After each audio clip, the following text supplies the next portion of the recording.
पहले वक्ता है आदरणीय दीदी चंद्रिका बहन जी।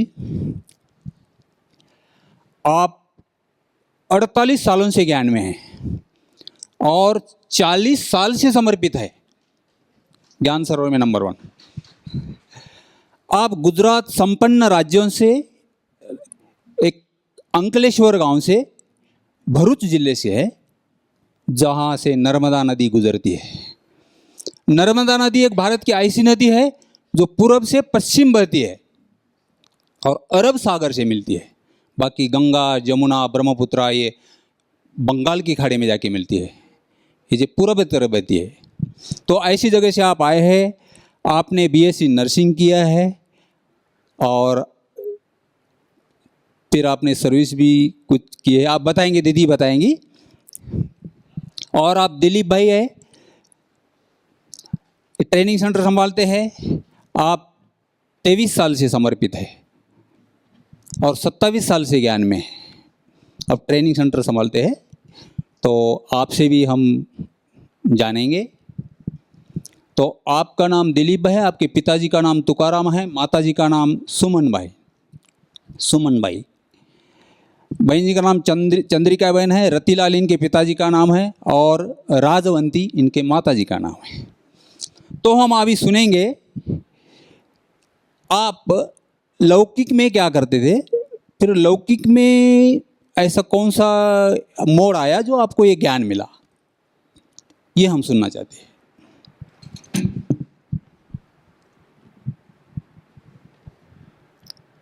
ओम शांति और आप सबको मेरा सादर प्रणाम। आज इस मंच पर उपस्थित रहने का जो सौभाग्य मिला है उसके लिए मैं बाबा को और आप सबको थैंक्स देती हूँ। आपने जो प्रश्न पूछा कि मुझे इस ज्ञान में आने का सौभाग्य कैसे मिला, तो पढ़ाई करने के बाद मैं आगे पढ़ने के लिए दिल्ली गई थी और जब मैं दिल्ली के लिए मेरे पिताजी ने मुझे भेजा था तो स्टेशन पर छोड़ने आए थे मुझे और बहुत ही माना एक तरफ प्यार भी था और अलग रहने का भी बहुत दुख था। उनको दिल्ली में जाना बहुत मुसीबत की बात थी, वहाँ भी बहुत दर्द था और अकेले जाना था। फिर भी मैंने पिताजी ने हिम्मत दिया और मैं भी पढ़ने के लिए गई। और जब पढ़ने के लिए गई तभी मुझे ये नहीं पता था कि पांडव भवन जो दिल्ली का है वो मेरी कॉलेज के पीछे ही है। मैं कोई बहनों को देखा ही नहीं था। लेकिन जब मैं पूरा करके आई और जब पूरा किया तो उसके बीच में मैं एक बात कहती हूँ जो मेरे दिल को हमेशा दुख देती है, और वो है कि जिस पिताजी ने मुझे पढ़ने के लिए भेजा था वो पिताजी मुझे इस ड्रेस में, जो ट्यूटर का ड्रेस होता है बहुत कैप वाला अच्छा, और वो ड्रेस में मुझे देख नहीं पाए, वो मुझे छोड़ के चले गए। तो मुझे इस बात का दुख रहता था। और मेरी पहली पोस्टिंग महसाना में हुई। तो महसाना में आप जानते हो कि कोई भी नया आता है और जो ज्ञान में चलता होता है वहाँ, तो वो तो उसके पीछे ही पड़ जाता है। सबको अनुभव होगा कि भी ये नई बहन आई है, चलो, और जो ज्ञान में चलता होता है वो क्या करता है, उनको भी ले जाए। तो उस भाई का नाम था अशोक भाई, और वो मेरे पास आया, कहता है बहन चलो आप एक स्थान पर मैं ले जाता हूँ, वहाँ बहनें हैं और अच्छा ज्ञान सुनाएगी। तो मैं बोला ठीक है शाम को जाएंगे। वो शाम को आ गया है। मैंने कहा नहीं अभी काम है, मैं नहीं आ पाती हूँ, सुबह में आना। वो बेचारा सुबह में भी आया। मैं सुबह में फिर भी बहाना बनाया, फिर बोला शाम को, तो शाम को भी आया। मेरे पीछे 3 दिन उसने मेहनत किया। फिर मैंने सोचा कि ये भाई तो मेरी लब छोड़ता ही नहीं है, चलो मैं जाके आती हूँ उसके बाद सेंटर में। तो फिर मैं सेंटर में गई और नया नया सेंटर खुला था, तो वहाँ सिर्फ एक ही बहन रहती थी, अहमदाबाद महादेव नगर सेंटर से चंद्रिका बहन की तरफ से सेंटर खुला था। तो जब वो बहन के पास गई और मुझे थोड़ी, मेरे पिताजी गए थे तो खुशी थी, लेकिन मैंने रोना बहुत आता था।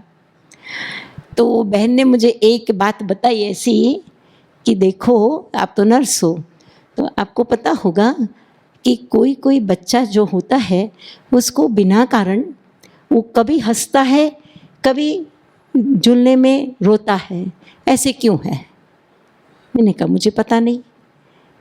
कहा देखो वो आत्मा ने जहाँ भी जन्म लिया होगा और आप जितनी दुखी होके जितनी रोएगी उतना उसने जहाँ जन्म लिया है वहाँ वो रोता रहेगा। क्या आप ये चाहते हो कि आपके पिताजी रोते रहे? मैंने कहा नहीं। तो ठीक है, आज से रोना बंद कर दो आप और अभी शुरू कर दो। लेकिन मुझे बिना कोर्स की हूँ, किसी ने कोर्स कराया ही नहीं है मुझे। आपके परिवार में सेवा में लग गई। आपके परिवार में और भी कोई? हाँ, मेरी लौकिक बहन है जो यहाँ सेवा में आती है, टेलरिंग डिपार्टमेंट में, वो ज्ञान में चलती है। मेरा भतीजा जो भरूच में रहता है वो ज्ञान में चलता है। और मेरे जो भाई वगैरह हैं वो बहुत ही सहयोगी है, सेंटर पे जाते जब बुलाते तब। बहुत बहुत धन्यवाद दीदी जी। अब हम यही प्रश्न दिलीप भाई से पूछते हैं। दिलीप भाई, ऐसे गीरड़ एक गांव है जलगांव जिले में, तहसील भड़गांव, ये सिविल इंजीनियरिंग डिप्लोमा इसका है। तो लौकिक में आपका जीवन कैसे रहा? फिर ऐसी कौन सी रुचियाँ, क्या देख के आप ज्ञान में आए? कोई प्रदर्शनी देखते, कोई मेला देखते, कोई सेंटर का बोर्ड देखते, तो वैसे लौकिक से अलौकिक कैसे बने आप? ओम शांति। वैसे मैंने पढ़ाई किया है, उसके बाद फिर जैसे वाशी माकुला डिस्ट्रिक्ट है ना, तो वहाँ पर मैं इंजीनियरिंग के लिए कोर्स करने के लिए मैं गया था वहाँ पर। तो वहाँ पर जैसे कि एक ऐसे हॉल के अंदर 5 भाई लोग रहते थे। तो वहाँ पर का मकान मालिक कहता था कि देखो हम आपको एक किताब देंगे, एक किताब दोगे ना तो वो किताब आप पढ़ोगे तो आप सब कुछ छोड़ दोगे, बहुत अच्छा एक रॉयल इंसान बनोगे आप। तो मैंने बोला आप कोई भी किताब दोगे ना, हम सुधरने वाले नहीं है, क्योंकि कॉलेज के विद्यार्थी थे, सुधरने वाले नहीं। तो उन्हें किताब दिया था, ब्रह्मचर्य हेतु जीवन। तो किताब मुझे बड़ा अच्छा लगा उसमें। तो उसके अंदर बड़े अच्छे नियम थे, शुभ भावना, शुभ कामना, भाई बहन की दृष्टि, खान पान, निर्व्यसनता, कुदृश्य त्याग, संगदोष संभाल, है ना। और ऐसे बहुत सारे योगा के बारे में, ध्यानों के बारे में, ऐसे बहुत सारे अच्छे नियम थे। तो मुझे वो किताब बड़ा अच्छा लगा था और मैंने तब से निश्चय कर लिया पक्का कि मुझे ऐसा ब्रह्म कुमार बनने का है, मुझे सन्यासी बनने का है। उसके बाद फिर मैंने बहुत सारा स्टडी किया। स्वामी विवेकानंद है, रामकृष्ण परमहंस है, स्वामी दयानंद सरस्वती है, राम तीर्थ है, फिर मास्टर जो संत है तुकाराम महाराज, दास बोस, रामदास स्वामी, कल्याण मासी, बहुत सारी किताब मैंने पढ़े अच्छे से सन्यासी लोगों के, जिससे कि मुझे ऐसा अच्छा बनने का करके। वो किताब पढ़ करके मैंने निश्चय किया था कि मुझे ऐसा बनने का है और कुछ सेवा करने की, जैसे इन लोगों ने सेवा की ना वैसे मुझे सेवा करने की। फिर जैसे मैं अपने गांव में आया, हमारा गांव गिरड़ गांव, वहाँ पर आया। तो वहाँ पर देखो कि जैसे कि एक छोटा बच्चा था, मामा का लड़का था। तो उसने कहा कि देखो, बोले कि जैसे कि आप जो करते हो ना तो वो सभी यहाँ पर सेंटर में यहाँ पर सिखाया जाता है, आप मेरे साथ चलो। तो वहाँ पर मैं गया, देखा तो वहाँ पर देखा लाइट देखा। तो उसके पहले मैं क्या करता था, अगरबत्ती के ऊपर ऐसा लगा करके उस पर ध्यान करने का, तारांगनों पर एकाग्र करने का, अभ्यास करने का, ऐसा अभ्यास करता था मैं हमेशा। और ओम का ध्यान करता था ऐसे। तो मुझे बड़ा अच्छा लगा। यहाँ पर देखा कि पवित्रता भी है, ब्रह्मचर्य पालन भी यहाँ पर एकाग्रता भी होती है। तो अच्छे से राजयोग का अभ्यास भी कराया जाता है। तो फिर मैं वहाँ पर 3 दिन गया अच्छे से, शाम का क्लास होता 3 दिन जाने लगा। तो 3 दिन के बाद फिर एक बहन जाए थे वहाँ पर। वो बहन जी कहते देखो ये ब्रह्मा बाबा है, ब्रह्मा वतन में शिव बाबा आते हैं, आकर के फिर वहाँ पर मधुबन के अंदर 300 भाई बहने रहते। तो बोला अच्छा 300 भाई बहन रहते और सब तपस्वी कुमार है। तो बोला अच्छा। तो फिर मैं उस समय में 2 किताब पढ़ता था, एक ब्रह्मचर्य किताब और भगवत गीता, रोज़ पढ़ने का उसको अच्छे से रोज़ पढ़ता था मैं। जैसे हमारा मकान बन रहा था, कहाँ से छोटा सा गाँव मकान बन, हम बाहर सोते थे, पिताजी अंदर और हमारे परिवार वाले सब दूसरे गांव में ऐसे। तो क्या हुआ कि मैं सोचा कि देखो कि अरे यहाँ पर तो ये वहाँ पर मधुबन के 300 भाई बहन ने तपस्या कर रहे हैं और मैं यहाँ पर क्या कर रहा हूँ। तो मैं रात को 10 बजे उठा, मैं उठ करके चलने लगा। और मैं तो उस समय ओम ध्यान करता था और मुझे ऐसा आभास हो रहा था, है ना। ऐसे बंजन ने कहा था कि देखो ये ब्रह्म शिव बाबा आते हैं, आकर के वो कहते आओ बच्चे तपस्या करो, आओ बच्चे तपस्या करो। तो मैंने अच्छा, तो फिर मुझे ऐसा आभास हो रहा था कि देखो ब्रह्म आगे चल रहा है, उसको पीछे मैं चल रहा हूँ। तो रात को 10 बजे उठ करके मेरे पास 2 किताब, चप्पल कुछ नहीं, ऐसे सिंपल से कपड़े, है ना। ऐसे हम काम करते थे वहाँ पर ऐसे, तो छुट्टी के दिन जैसे, तो बस जा रात को 10 बजे, तो जाते जाते लगभग जलगांव, हमारा गांव से लेकर के जलगांव 65 किलोमीटर है। 65 किलोमीटर में पैदल चलता रहा मैं ऐसे, ओम का ध्यान कर रहा हूँ, ब्रह्मा बाबा आगे चल रहे हैं, उसके पीछे पीछे मैं चलता हूँ ऐसे। चल कर वहाँ पर फिर मैंने इंक्वायरी किया वहाँ पर कि भाई यहाँ पर ब्रह्मा कुमार सेंटर कहाँ है, क्या है ऐसे। तो दीदी से मिला मैं, दीदी ने बोला कि अच्छा तो आपको कौन लेके आया। मतलब बाबा थे यहाँ पर, एक ऐसे फोटो दिखा, यार देखो सामने बाबा है ना, ये मुझे लेके आए यहाँ पर ऐसे। थोड़ा अच्छा, वो भी वंडर खा गया ऐसे। तो बोले मुझे उसने कहा, उसको क्या बताया मैंने कि मुझे मधुबन पहुँचने का है और मुझे पैदल जाने कोई बात नहीं, गाड़ी नहीं चलेगा, लेकिन मुझे पैदल जाने का है। तो फिर उन्होंने समझा अच्छे से, नहीं बोला ऐसे नहीं जा सकते आप पहले कोर्स करो, 1 साल अच्छे से इसका अभ्यास करो, फिर आप जा सकते हो, बोला ऐसे। तो मैं तो घबरा गया, मतलब देखो बाबा तो कहीं यहाँ पर है ही नहीं ऐसे कुछ, तभी बाबा तो गायब हो गए। तो बोले ऐसे यहाँ पर, बोला ऐसे नियम है कि अभी आप ऐसे जा नहीं सकते, आप और कोर्स कर लो अच्छे से शांति से। फिर मैंने क्या किया, फिर थोड़ा शांति में रह करके, फिर वो मेरे पास किताब थे, मैं हमेशा पढ़ता था, ब्रह्मचर्य किताब मैं हमेशा पढ़ता था ना, वो किताब ले करके किताब मैंने वहाँ पर बेच दिया किसी को, बेच करके फिर रेलवे स्टेशन में घर पे आ गए मैं। तो मेरे जीवन का बड़ा अलौकिक अनुभव, अच्छा अनुभव रहा। फिर वहाँ पर मुझे मतलब गाँव के अंदर बड़ा हंगामा हुआ था बहुत सारा कि ये भाई कहाँ गया, क्या करता, बहुत भगवान को बहुत याद करता है ऐसा वैसे। तो फिर मुझे सभी ने समझा कि देखो आप पहले पढ़ाई पढ़ लो अच्छे से, है ना, पढ़ाई पढ़ लो, उसके बाद फिर आप इस आध्यात्मिक ज्ञान में आ जाना करके।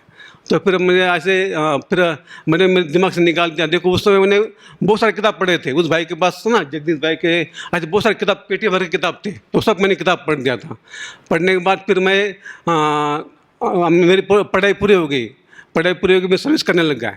सर्विस करते रहते फिर मुझे और फिर बहुत टेंशन डिप्रेशन आने लगा, बहुत सारा, मतलब कैसे सामने लोग क्या बोल रहा है मुझे कुछ समझ में नहीं आता था। 92, 91, 93 के बाद ऐसे। तो फिर मैं ऐसे ही बीच में भगवान को भी याद करता, लेकिन कुछ समझ में आता नहीं था। फिर उस समय मैंने एक किताब पढ़ा मैंने, स्वामी विवेकानंद का। तो उसने बोला था कि स्वयं को समझो, मैं आप आनंद सागर है, प्रेम सागर, शक्ति सागर है।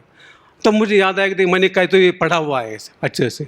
तो पढ़ा देखा तो फिर मैं तो जाता था, मैं तो ब्रह्मा कुमार समझाता था वहाँ पर जाकर के मुझे बड़ा फ़ायदा होता था। उस समय मुझे कोई टेंशन नहीं था, कोई परेशानी नहीं थी।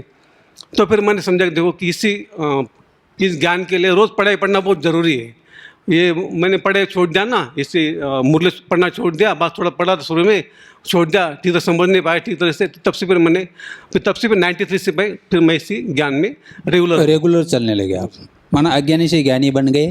फिर अनुभव का सिलसिला चलता रहा। हमने सुना है कि शुगर वाला मीठा खा नहीं सकता है, पाइल्स वाला तीखा खा नहीं सकता है, खांसी सर्दी वाला खट्टा खा नहीं सकता है, ब्रह्मा कुमार लहसुन प्याज खा नहीं सकता है। अनुभवी क्या नहीं खा सकता है, शीला बहन बताइए, अनुभवी क्या नहीं खा सकता? वेरी गुड, अनुभवी कभी धोखा नहीं खा सकता। अभी अनुभव के पथ पर हम चलने लगे हैं, अज्ञानी से ज्ञानी बने हैं। अभी हमारा पथ इतना तो ईजी नहीं है, परिवर्तन का पथ है, और परिवर्तन बहुत लंबा चौड़ा है। भले रास्ता दूर है, चौड़ा भी है, रास्ता टेढ़ा भी है, लेकिन चिंता की बात नहीं, हमारे साथ हाथी भी है तो हुसैन का घोड़ा भी है। तो महाराणा प्रताप क्यों हारा? उसका घोड़ा गिर गया। हमारा घोड़ा ऐसा नहीं है, अविनाशी घोड़ा है। हाथी भी हमारा, हाथी मेरा साथी। हमारा साथी कौन है? भगवान शिव। हाथी भी अविनाशी है तो घोड़ा भी उड़ने वाला है, 1 सेकंड में लंदन जा सकता है। तो हमारा जो पथ है परिवर्तन पथ, हम ये पूरा करके ही छोड़ेंगे। अनेक लाल आए हैं, बेहाल होके गए, अनेक संत आए बेअंत कह कर गए, अनेक महात्मा आए अपना खात्मा करके चले गए, अनेक नेता आए अपनी सत्ता छोड़ के चले गए, लेकिन राम राज्य नहीं लाए। क्यों? राम राज्य को कौन ला सकता है? भगवान और भगवान के बच्चे। तो ये हमारा पथ है परिवर्तन का। तो हम इसकी कड़ी में हम आगे बढ़ते हुए दीदी से प्रश्न पूछते हैं, आप समर्पित कैसे हो? मधुबन में कैसे आए? मतलब ऐसा कौन सा विचार आया कि आपको समर्पित होना चाहिए? आप तो पढ़े हैं, बीएससी नर्सिंग किया है और कुमारी जीवन है, जॉब तो भी अच्छी थी। हाँ, तो फिर आपको समर्पित होने का कैसे संकल्प है? मैं ऐसा कौन सा मन का अच्छा बात लगी अभी मधुबन में या समर्पित होने में, जो भी?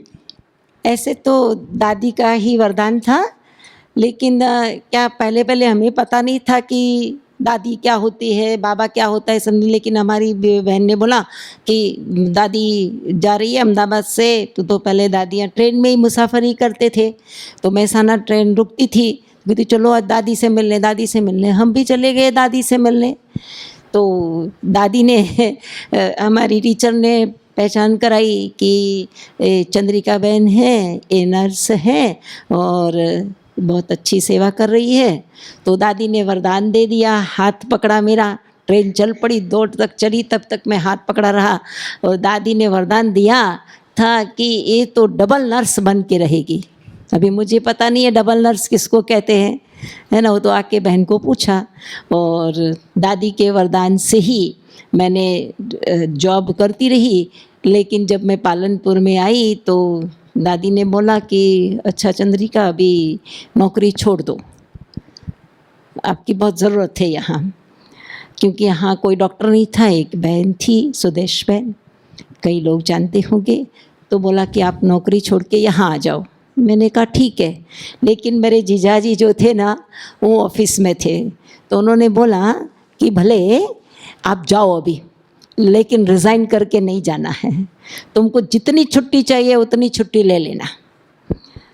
तो हमने कहा ठीक बात है, चलो ऐसे करते हैं। बाकी मैंने घर के सारे बर्तन जो सब दे दिया, सब बस एक अलमारी रखी थी और चली गई मैं। तो 9 महीना यहाँ रख के दादी ने एक दिन जो गार्डन है छोटे हॉल के पास में, वहाँ बुलाया और दादी ने मुझे कहा, चंद्रिका एक बात कहती हूँ मैं, तुम करोगी ऐसे? मैंने कहा जी दादी करूँगी, मुझे क्या पता कि दादी ऐसे कहेगी। तो दादी ने कहा कि देखो चंद्रिका, आप 9 मास से यहाँ रह रही हो, लेकिन आपको मैंने कितनी बार पालनपुर भेजा, आए दिन पालनपुर, आए दिन पालनपुर, आए दिन पालनपुर। तो इससे तो यही अच्छा रहेगा कि आप वहाँ रहकर ही सेवा करो वापस जाके। कहाँ रहकर? मैं पालनपुर जाके ही। फिर मधुबन में समर्पित कब हुए आप? तो मधुबन में फिर उसी दिन से दादी ने कहा कि देखो, आप भले वहाँ रहती हो, लेकिन आपका नाम तो समर्पित के लिस्ट में है। तो 1980 से मेरा नाम समर्पित के लिस्ट में आ गया। बहुत पालना दी दादी ने। मैंने कहा दादी, दीदी आप मेरी परीक्षा तो नहीं ले रहे हो ना, मैं तो सब कुछ निकाल के आई हूँ। तो आप मानोगे नहीं, एक बेटी ससुराल को जाती है तो उसको क्या नहीं देते हैं, ऐसे दादी ने और दीदी ने मुझे सब कुछ दिया। पेटी भर के कपड़े दिए, सारे बर्तन दिए, सब कुछ दादी ने और दीदी ने मुझे दिया। और फिर मैं वहाँ रहना शुरू किया। उसके बाद तो दादी भी वहाँ आई, बड़ी दीदी भी वहाँ आए। बहुत बार आना हुआ पालनपुर में दादी का। बहुत धन्यवाद, ये मेरा सौभाग्य है। अपने दादी उनसे भी पालना ली, एक बहुत भाग्य की बात है। तो यही प्रश्न हम दिलीप भाई से पूछते हैं, आप कैसे ज्ञान में आए, मधुबन में कैसे समर्पित हुए? क्या आपको एक चीज़ अच्छी लगी जो मधुबन में समर्पित होने का संकल्प आया? अब तो सिविल इंजीनियर हैं और कुछ नौकरी भी कर सकते थे, बाहर भी रह सकते थे, पर इधर आने का मैंने क्या देखा आपने? मैंने सिविल डिप्लोमा करने के बाद 4 साल सर्विस भी किया मैंने। लेकिन 14 अप्रैल 94 में ना, मैं बाबा को मिलने के लिए आया था मैं मधुबन में। आने के बाद यहाँ पर भाई बहनों को देखा मैंने अच्छे से, देखा स्टडी किया यहाँ पर बहुत अच्छे अच्छे कोई डॉक्टर है, कोई वकील है, कोई अच्छे अच्छे पढ़े लिखे भी है ना, जिन्होंने अच्छे से मार्क्स मिला है प्राप्त किए हुए, तो भी देखो यहाँ पर समृद्ध होकर के सब सेवा कर रहे हैं सभी, मतलब कि बर्तन सफाई करने से लेकर के सब प्रकार की सेवा कर रहे हैं। तो मैंने देखा, तो और उनका जीवन भी देखा मैंने, उनके चेहरे पर उनका आचार विचार व्यवहार देखा मैंने ना, तो ये मैंने संकल्प किया था कि मैं भी ऐसे जीवन बनाऊंगा। और उसके पहले मैंने बताया ना, मैंने बहुत सारी किताब पढ़े थे, मेरी ऐसी इच्छा थी कि जैसे इन लोगों ने महापुरुषों ने जैसे कुछ सेवा की, जैसा देश के लिए समाज के लिए जो कार्य किया है वैसा मैं भी कुछ ना कुछ करना चाहता हूँ, कुछ ना कुछ करना है मुझे, ऐसे सेवा करनी है। तो फिर मैं 96 में यहाँ पर आया। मैं उस समय बहुत सारे प्रॉब्लम्स थे घर के, लेकिन घर के जो वहाँ पर जो सेंटर का भाई था, तो भाई ने मुझे सहयोग दे करके मुझे यहाँ पर भेजा, इसने यहाँ पर 96 पे यहाँ पर मैं समर्पित हूँ। बहुत बहुत धन्यवाद दिलीप भाई। दीदी, आप ऐसा एक अनुभव बाबा के साथ, बाबा ने कुछ आपको वरदान दिया हो, पहली बार बाबा से मिले, कुछ शायद प्रश्न, क्योंकि आप बहुत पुराने हैं तो हो सकता है पर्सनली भी कुछ। हाँ। तो अव्यक्त बाबा को पहले क्या होता था कि एक दिन सभी बैठते थे और मुरली चलती थी, फिर थोड़े ही लोग होते थे, ज़्यादा लोग भी नहीं थे, छोटे हॉल में ही बाबा आते थे। और जब मिलना होता था पार्टियों को छोटे छोटे, तो दूसरे दिन सबका नंबर में मिलते थे। तो मैं भी बाबा से मिली और यही प्रश्न मैंने अव्यक्त बाप दादा को बाबा के कमरे में पूछा कि बाबा, मैं नौकरी छोड़कर आ जाऊं यहाँ? तो बाबा ने कहा नहीं, ये नौकरी में ही बहुत सेवा समाई हुई है, इसीलिए आपको नौकरी नहीं छोड़ना है। बस फिर मैंने फुल स्टॉप लगा दिया। और उसके बाद तो पालनपुर में इतना आना जाना सबका हो गया। और एक बात छोटी सी बताती हूँ कि दादी को तकलीफ़ हो गई और फ़ोन तो था नहीं, ऑफिस में फ़ोन आया निर्वैर भाई का कि आप किसी भी एक डॉक्टर को, अच्छे डॉक्टर को लेकर आप मधुबन में पहुँचो। तो मैं कई लोग पुराने हैं वो तो जानते हैं डॉक्टर महेश्वरी को। तो डॉक्टर महेश्वरी को लेकर मैं वहाँ से 10 साढ़े 10 बजे चली, 12:30 बजे मैं यहाँ पहुँची और दादी को अच्छी तरह से उन्होंने देखा और बहुत खुश हो गई दादी। महेश्वरी साहब के ट्रीटमेंट से दादी ठीक भी हो गई। तब से लेकर दादी को पालनपुर में, और दादी जब तक जिंदा थी और आज भी मुन्नी बहन डॉक्टर महेश्वरी को बहुत ही मान देती हैं। बहुत बहुत धन्यवाद दीदी। दिलीप भाई, आपसे एक प्रश्न करते हैं हम, बाबा से विशेष मदद का अनुभव, ऐसी कोई परिस्थिति आई हो और बाबा ने आपको मदद की, ऐसा कोई चमत्कारिक अनुभव हो, वंडरफुल? ऐसा मेरा एक ऐसा अनुभव है छोटा सा, ऐसे जैसे कि एक गांव में ऐसे मैं सर्विस करता था। मैं वहाँ पर अभी बाबा के बच्चों को क्या चाहिए, मुरली चाहिए, है ना। तो मैंने वहाँ पर बहुत तारीफ इंक्वायरी की गाँव के अंदर, छोटा सा गांव था वहाँ पर, ऐसे वहाँ सर्विस करने मुझे बताया गया था। तो वहाँ पर देखा तो वहाँ पर बोला था कि यहाँ पर तो कोई ब्रह्म कुमार सेंटर नहीं है। मैंने बहुत सारे लोगों को पूछा यहाँ पर पाठशाला है क्या, सेंटर है क्या कुछ ऐसे यहाँ पर? तो बोला नहीं, बोले यहाँ पर कुछ है नहीं। बोले यहाँ पर मैंने पूछा था ये पहले थी यहाँ पर पाठशाला, एक ना भी है नहीं बोले यहाँ पर। तो मैंने इंक्वायरी किया बहुत जगह 3-4 दिन से वहाँ पर, लेकिन कोई मिला नहीं। फिर मैंने सोचा कि देखो अभी क्या किया जाए, कि मुरली तो चाहिए, लेकिन मुरली नहीं होंगी तो ब्रेन वॉश हो जाएगा, फिर हम तो वैसे बन जाएंगे। फिर क्या हुआ कि दादी जानकी जी ने कहा था कि दादी जानकी ने एक बार बाबा को पूछा, बाबा मैं ज्ञान में बहुत लेट आई हूँ, मैं क्या करूँ? तो बाबा ने कहा था कि बच्ची 11 बार मुरली पढ़ो। तो दादी ने कहा 11 बार नहीं, मैं 22 बार मुरली पढ़ूंगी बोला ऐसे। तो फिर मैं उसको वो बात मेरे बुद्धि में थी ना, तो मैंने कहा कोई बात नहीं, मैं बोला अभी मेरे पास अव्यक्तवाणी है, मैं 11 बार पढ़ूंगा अच्छे से। तो मैं क्या, चौथे दिन के बाद है ना वो मुरली पढ़ने लगा। मैं 5-6 बार मुरली पढ़ा, मैंने लगभग 6 बार मुरली पढ़ा, अच्छा अव्यक्तवाणी वही मुरली पढ़ा। फिर मैं थोड़ा कोई बात नहीं, थोड़ा फ्रेश हो गए आते। फिर मैं ऐसे घूमने गया, ऐसे जाके देखा तो फिर एक होटल में एक कोने में बिल्कुल ऐसा इतना सा ब्रह्म बाबा का फोटो लगा हुआ था ऐसे। तो मेरे नजर बराबर वहाँ पर गई, तो मुझे इतनी खुशी हुई कि मैं इसकी कल्पना नहीं कर सकता। जो कि मैंने बोले यहाँ पर अगर ब्रह्मा बाबा है तो मतलब किसी यहाँ पर सेंटर तो होगा ही। फिर मैंने वहाँ पर जाकर से मालिक को पूछा, भैया यहाँ पर सेंटर है क्या है, क्या नहीं मुझे बताओ, है ना, मुझे मिलना चाहता हूँ। तो बोले पहले था बोले, लेकिन अभी है ही नहीं बोले।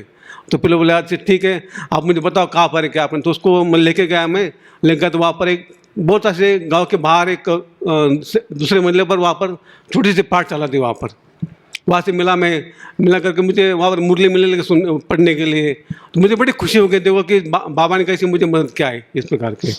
तो इस ज़्यादा से मतलब कि उस समय वहाँ पर मैं जाने लगा ना सेंटर में, तो वहाँ पर एक बहन जाती थी भूसावल से। तो बहन ने देखा कि ये भाई तो बड़ा अच्छा है ना, रोज़ 5 बजे आता है, रात को 9 बजे जाता है, यहाँ पर मुरली पढ़ता है, योग करता है। तो फिर उसने कहा कि बोले आप ही मुरली पढ़ते रहने का, आप ही सुनाते रहने यहाँ पर। तो 3 मास वहाँ पर मैं मुरली सुनाए मैंने। तो ये बाबा की बड़ी मुझे मदद। बहुत बहुत धन्यवाद।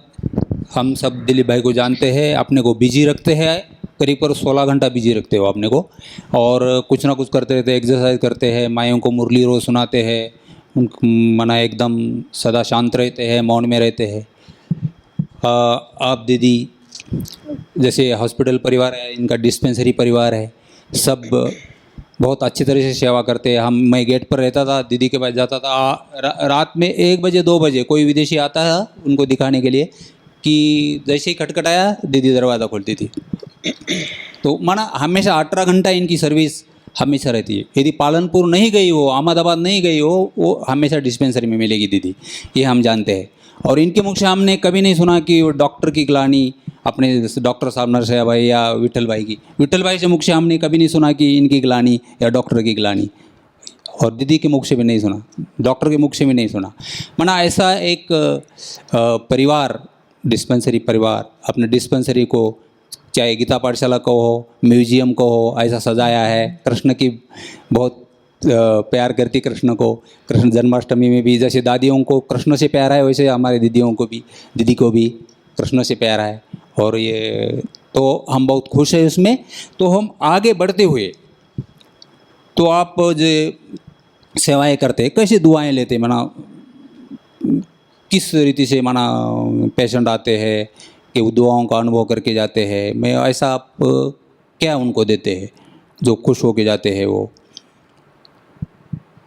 मेरे पास तो देने के लिए मेरा एक दिल ही है, जो मैं सबको देती रहती हूँ। लौकिक में भी जब मैं पेशेंटों के साथ सेवा करती थी तो बहुत ही प्यार से मैंने सेवा की है, और कई बूढ़े लोगों का मुझे बहुत बहुत बहुत आशीर्वाद मिले हैं। उसमें से एक किस्सा मैं आपको 2 मिनट में बताइए। सुनाऊंगी कि जब मैं स्टाफ नर्स थी और भरूच में सर्विस करती थी, तो एक बूढ़ी माता, उसको उसकी खुद की लड़की छोड़ के गई, फिर वो आई नहीं। वो माता बेचारी इतनी अपंग जैसी थी, कुछ कर नहीं पाती थी, दुखी थी। देखो कोई नहीं आया, और माथे में उसका ऐसे ऐसे करने लगी। मैंने कहा पता नहीं क्यों ऐसे कर रही है। तो फिर मैंने देखा तो उसमें थोड़े थोड़े छेद पड़ गए थे। तो मैंने दोपहर में, वो बम्बा आता है उसमें पानी गर्म कराया, उसको नहलाया, बाल धोया, क्या बाल कट कर डाला उसका, और सब देखा। और टर्पेंटाइन एक मेडिसिन आती है, वो अगर डालो ना तो जो कीड़े होते हैं वो सारे बाहर आ जाते हैं। तो सारे कीड़े मैंने बाहर निकाल दिए। उसको अच्छी तरह से मैंने नहला के सुला दिया। फिर मैंने कहा कि बा, आपको और कोई इच्छा है? उसने बोला बेटा मुझे और कोई इच्छा नहीं है ना, लेकिन मुझे हमारे गुजराती में मेथीनी भाजीना मुठिया, કે મને મુઠિયા ખાવાનું મન થયું છે।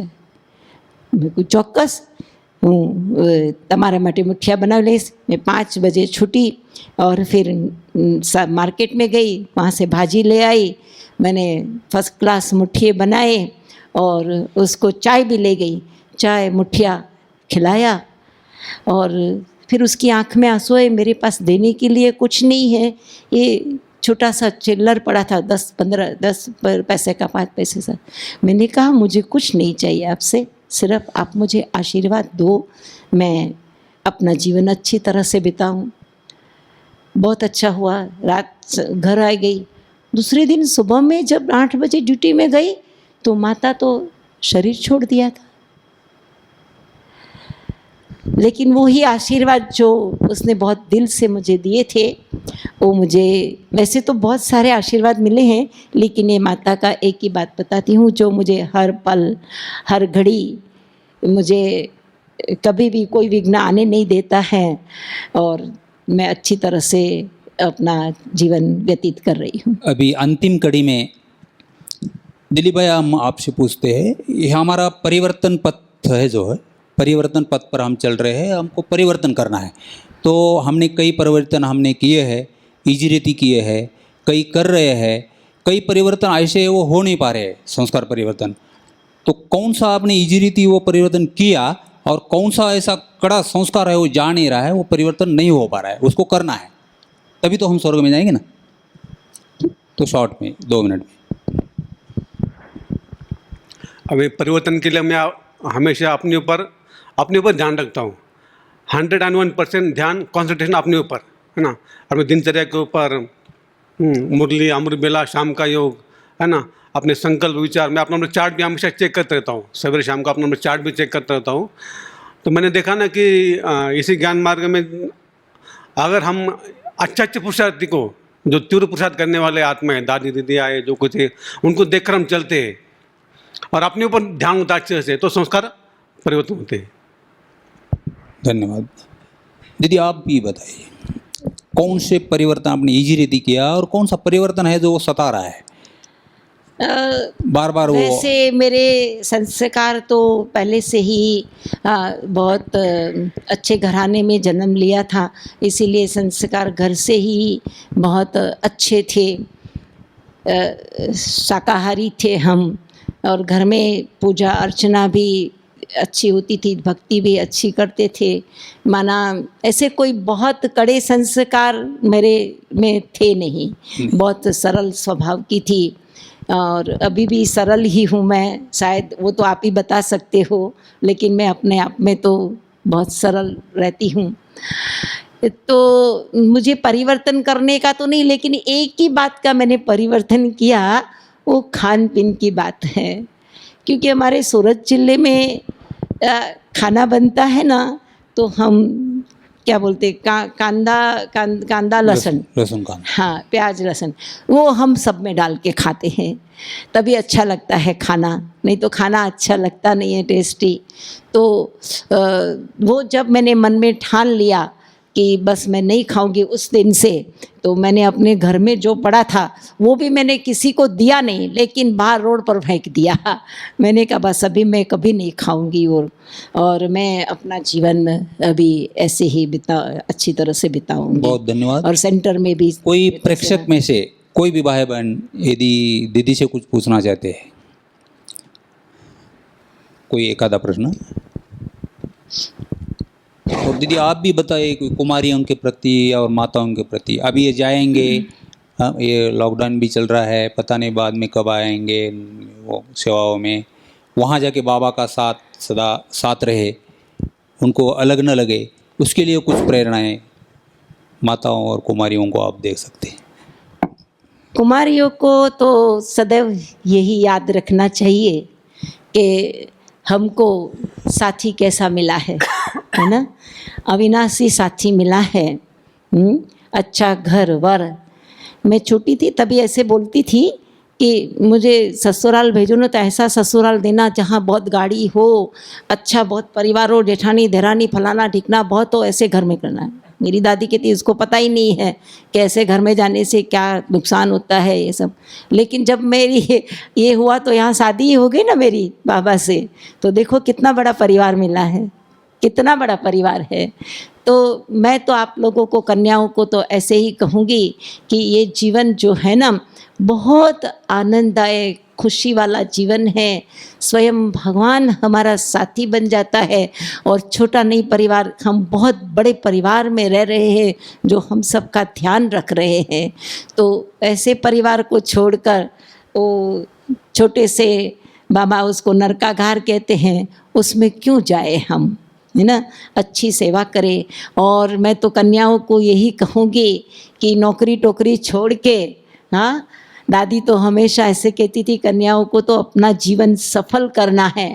तो जो भी कन्याएं बैठी है यहाँ, वो अपना जीवन सफल करने के लिए अपना जीवन समर्पण करे। और अभी यज्ञ को बहुत ज़रूरत भी है, सेवाएं बहुत बढ़ रही है, हाँ? बहुत अच्छा, तो करें। प्रेरणादायी अपने विधि बताई। दिलीप भाई, आप कुमारों के प्रति आप क्या बता सकते हैं? अभी वो जाएंगे अपने उस फील्ड में, उनको भी बाबा को साथ रहकर चलना है और पथ से हटना नहीं है, पथ तो छोड़ना नहीं है। मैं ये तो ये कहूँगा कि भाई अपना अमृत बला अच्छा होना चाहिए, मुरली रोज सुनना जरूरी है ना। किसी भी हालत में अपने जो दिनचर्या है, बाबा की श्रीमत है, उसी पर चलते रहेंगे। और अपना लक्ष्य, बस मुझे किसी को देखना नहीं है, बस देखना तो बाबा को देखने का है। मेरा अपने लक्ष्य के अनुसार चलना है। तो इस लक्ष्य को चलता है व्यक्ति सफल हो जाता है, या बराबर ठीक तक चल पाता है। यहाँ पर कई बार भी ज्ञान मार्ग में सिर्फ अपनी मुरली, अमृत बेला, शाम का योग, रात का योग भी, रात को भी आप 10 मिनट 15 मिनट योग करते हैं ना, इससे बड़ा फायदा मिलता है ना। तो सवेरे भी हमारा योग अच्छा हो जाता है। बहुत बहुत धन्यवाद। अभी लास्ट दीदी से हम पूछते हैं कि आपका कोई ऐसा वंडरफुल अनुभव, आपको कई समस्याओं में बाबा ने मदद किया, कोई भी आप जैसे आप कहो, तो बहुत वंडरफुल रहा है, बाबा ने मदद किया है और आप ऊपर उठ गए। लेकिन मुश्किल तो ये है कि मेरे सामने ऐसी कोई भयंकर समस्या ही नहीं आई, क्योंकि परिवार भी अच्छा, तो परिवार की ओर से भी कोई समस्या नहीं। और दादी दीदी का वरदान ही ऐसा था, तो यहाँ आकर के भी समस्या नहीं। क्योंकि जब मैं पहले 2 महीने के बाद ही मैं सेवा में आई यहाँ, तो सब की प्यारी बन गई मैं। सभी दादियाँ थी और सभी दादी के वरदान मिले। तो मेरे जीवन में कोई ऐसे बहुत दुख की बातें आई नहीं, और आई तो ये थोड़े समय के लिए आई, और वो वही थी कि मेरी मदर ओन मदर नहीं थी, मेरी स्टेप मदर थी। और स्टेप मदर के कारण मुझे थोड़ा कुछ सहन करना पड़ा। बाकी बाद में तो वो भी मेरे साथ बहुत ही नॉर्मल हो गई, बहुत ही अच्छी तरह से प्यार करने लगी। और मधुबन में भी आके गई, निर्भय भाई के साथ बैठ के उसने खाना भी खाया और बहुत अच्छी तरह से रहे। बहुत बहुत धन्यवाद। कोई प्रश्न है? हाँ, आइए।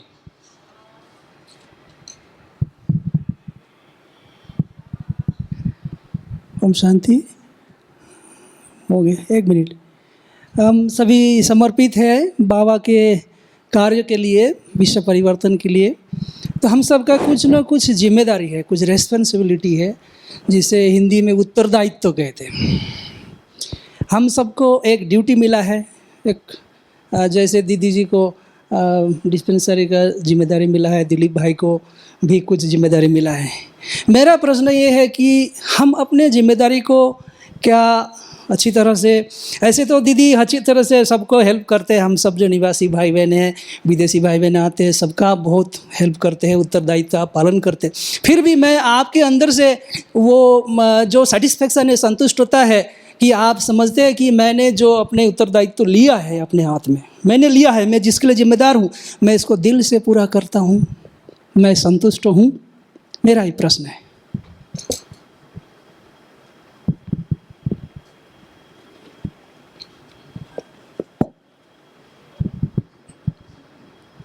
प्रश्न किया है आप उसे। लौकिक सर्विस में और अलौकिक सेवा में मैंने बहुत निस्वार्थ भाव से और प्यार से मैंने अपना समझकर, क्योंकि मेडिकल की सेवा ऐसी है जो अगर संबंधों में दूरी समझे कि नहीं, ये तो पेशेंट है, पराया है, जाति भांति का है, तो हम इतनी सेवा दे नहीं पाते हैं। लेकिन जब हमें उसको समझते हैं कि नहीं, ये मेरा अपना ही है, मेरा ही कोई है, तभी जाके हम बहुत अच्छी सेवा उसको दिल से दे पाते हैं और दिल से उसको लगती भी है और वो अच्छा भी महसूस करता है। तो मैंने ऐसे ही सेवा किया है लौकिक में भी और ये अलौकिक में भी। अभी तो जाना नहीं पड़ता है, ग्लोबल हॉस्पिटल हो गया है, पहले था नहीं और पांडव भवन था सिर्फ। तो आए दिन दादी इतने निश्चिंत थे कि बात मत पूछो, मैं शब्दों में वर्णन नहीं कर सकती हूँ। सागर को गागर में कैसे समाऊँ मैं। लेकिन एक बात है, दादी बहुत निश्चिंत थे। कुछ भी हुआ तो दादी कहती चंद्रिका बैठी है, वो सब संभाल लेगी। तो मैंने बहुत अच्छी तरह से, अगर मधुबन में ये कार्यक्रम रखा होता तो मधुबन वाले तो सारे पुराने भाई बहन हैं और अभी भी वो जाते रहते हैं और अभी भी चाहते हैं ग्लोबल होते हुए भी कि हमको तो पालनपुर में ही जाना है, न पालनपुर से ही ट्रीटमेंट लेनी है। तो वो तो बाबा की ही कमाल कहूँगी और तो क्या कह सकती हूँ। बहुत बहुत धन्यवाद दीदी जी, आप दोनों का अनुभव सुन के हमें भी प्रेरणा मिली। और 1 मिनट में दिलीप भाई भी अपना सुनाएंगे। किस बात पर? यही प्रश्न। मैं तो सेवा करता हूँ ट्रेनिंग सेंटर में। मैं ये लक्ष्य रखता हूँ कि मैं बाबा की सेवा कर रहा हूँ ना, बाबा की सेवा करने का लक्ष्य लेकर के। और सभी जैसे कि हम सेवादारी, विश्व सेवादारी है ना, इस लक्ष्य को लेकर के सेवा करते रहता हूँ। और जो भी कुछ भाई बहन मेरे पास आते हैं, मेरा ये लक्ष्य होता है भाई जितना वो मेरे पास जो कुछ है, मैं जो कुछ दे सकता हूँ उतना मैं देने का पुरुषार्थ करता रहता हूँ। आप सेवा से संतुष्ट है। हाँ, ना आप दूसरों को भी संतुष्ट करते हो। हाँ, इसलिए आप भी। हाँ, मैं भी संतुष्ट हूँ। और मैं लक्ष्य तो मुझे सबको, मतलब जो मेरे पास है, जो मैं दे सकता हूँ वो मैं देने की कोशिश करता, पुरुषार्थ करते रहता हूँ। तो मैं भी संतुष्ट रहता हूँ और दूसरों को संतुष्ट करता हूँ। बहुत बहुत धन्यवाद। बताती हूँ मैं। हाँ जी। दादी मुझे कितना प्यार करती होगी। मैंने ये बड़ा फोटो करा के रखा है, ये छोटा मैं लेकर आई हूँ। दादी जब पहली बार आए पालनपुर में तो उनके लिए मैंने बहुत अच्छी तैयारी मेरे से जो हो सके किया था। नया घर बना था, दादी की प्रेरणा से उसमें बिठाया था। तो जैसे ही मैंने फोटोग्राफर को पहले से ही बुला के रख दिया था कि दादी कब आ जाए पता नहीं है, तुम 6:30 बजे आ जाना सुबह में। और दादी तो 7:15 बजे पहुंच गई थी। तो जैसे ही दादी को मैंने बिठाया और वो भाई ने ये फ़ोटो ले लिया। बहुत पुराना फोटो है, छोटेपन का। हाँ। दूसरा फोटो है एक ज्ञान सरोवर का 95 का, कि जब ये उद्घाटन हुआ तब देखो दादी ने याद करके, अभी आप सोच सकते हो कि दादी कितना प्यार करती होगी मुझे। ये तीसरा फोटो शांतिवन, क्योंकि मुझे भाग्यशाली हूँ, तीनों ही कॉम्प्लेक्स में मैंने सेवा दी है। पांडव भवन, ज्ञान सरोवर, शांतिवन, सब जगह में मैंने बहुत अच्छी तरह से हड्डी हड्डी सेवा दी है। टेंट में सेवा दी है, बहुत सेवा की है। और ये शांतिवन का फोटो है, शांतिवन का जो एवर हेल्दी बहुत बहुत धन्यवाद। उद्घाटन हुआ। चलो ऐसे ही हम आगे बढ़ते रहे, परिवर्तन के पथ पर चलते रहे, दुनिया को परिवर्तन करके हम सतयुग में चले। अब 1 मिनट बाबा की याद में समापन करते हैं। Thank you.